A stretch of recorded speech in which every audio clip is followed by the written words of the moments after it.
This is, she says, going to be a short one.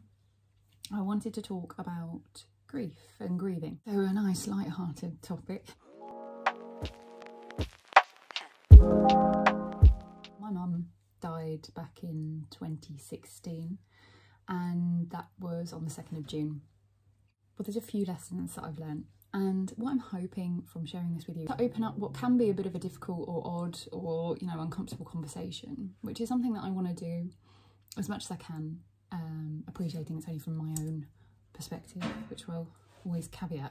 And no one has license on, you know, what you should or shouldn't do when you're grieving, how you should or shouldn't feel, what kind of reaction you should or shouldn't have, you know. And that brings me on to my first lesson, I suppose. It just becomes more familiar. The loss, the absence of whatever it is. I mean, in this case, I'm talking about my mum as a person. It can be a friendship, it can be a home that you've lived in, it can be a connection that you had, whether that's with work, it can be anything, a loss in your life, and nothing really dictates what's going to be, apart from the amount of love that you feel, what's going to be harder to deal with.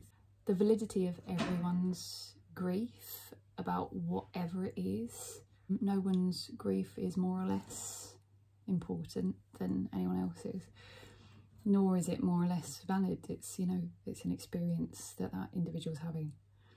And someone once described it to me in a way that's really stuck with me, which is, you know, pretty impressive for an ADHD brain that forgets everything. Grief is almost like a box, right, that's got a bouncy ball in it.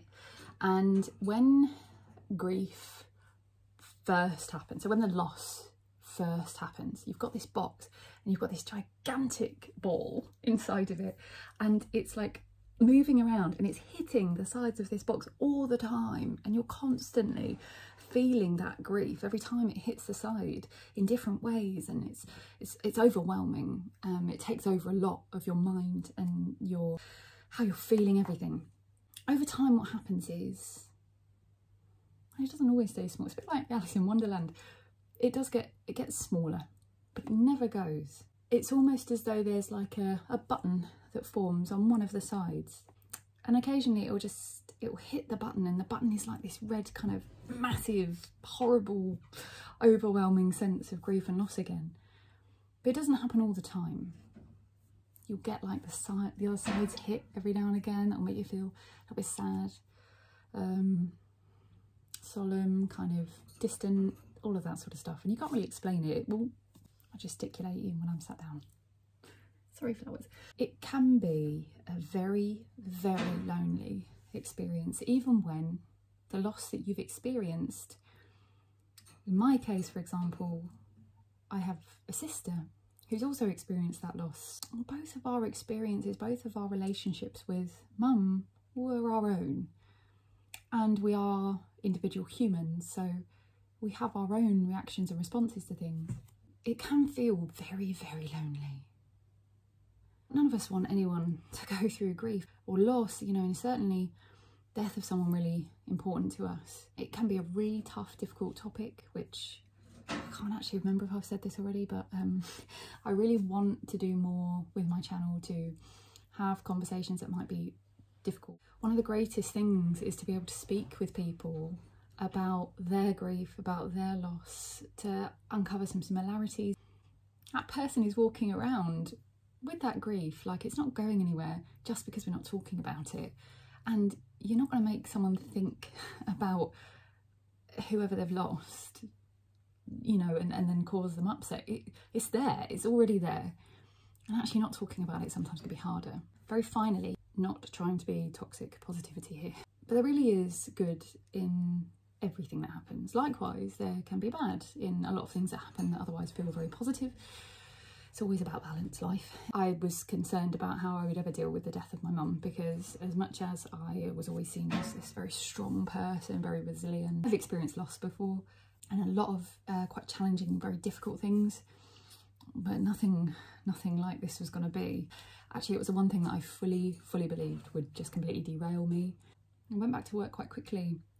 I needed somewhere where it wasn't all about death and dying, and So really, control freak took over with getting everything sorted, all the admin, everything, after Mum died.